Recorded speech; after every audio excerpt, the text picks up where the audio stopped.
For this exercise, you're going to start with 1 foot forward, 1 foot back, a band under your feet and holding in the same hand as that front leg.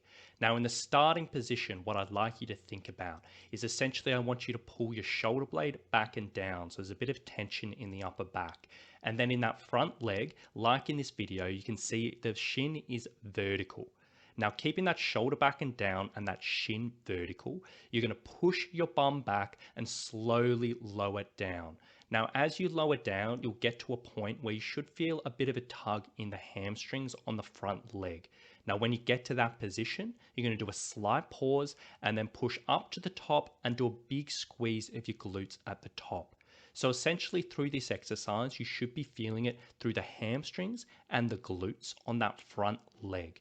Now, a few keys to get the most out of this exercise is do make sure you are pushing your bum backwards. And there's going to be a thorough tutorial after this, which goes through this in a little bit more detail.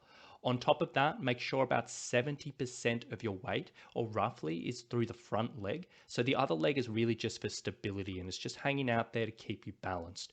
And you're really focusing on nice and slow and control on the way down. And on the way up, really focusing on squeezing the glutes and getting a strong contraction there. Now for this exercise, it may take a little bit of playing around to get used to and get ready for it. But it's very important for us to learn at this stage because we're going to be using this exercise quite a bit further down the line in different variations and different movements. Now, if you do struggle with this and you're feeling a little bit in the lower back, there's a further tutorial after this. Okay, so if you are having a little bit of difficulty with this banded beast stance RDL, Romanian deadlift, here's a few pointers just to get the most out of it.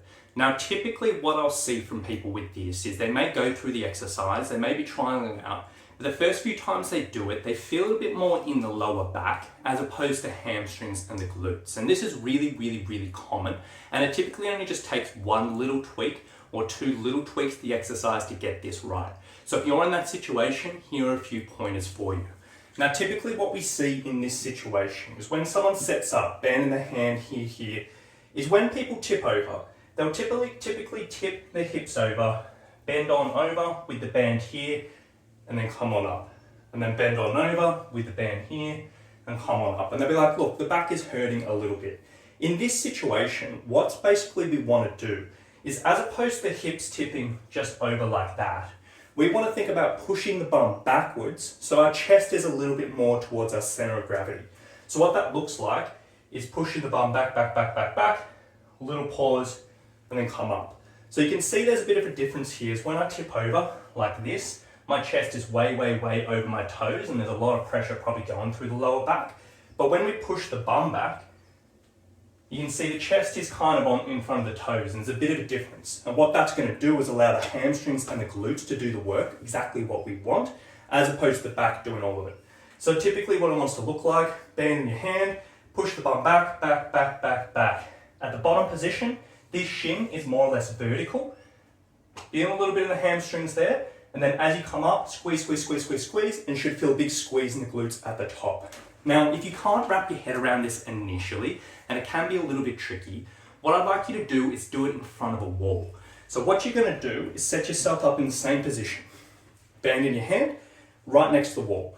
And then what you're going to do is you're going to push back and down. And essentially what you should feel is as you're going down, you should feel like the bum touches the wall. Alternatively, if you come all the way down and the bum doesn't touch the wall, that means your hip, chest is going too far forward and your bum isn't coming back. So set up next to a wall, set yourself up, back, touch the wall. Once you've done that, just shuffle a centimeter or two forward, do it again, down, touch the wall. Little pause, come on up.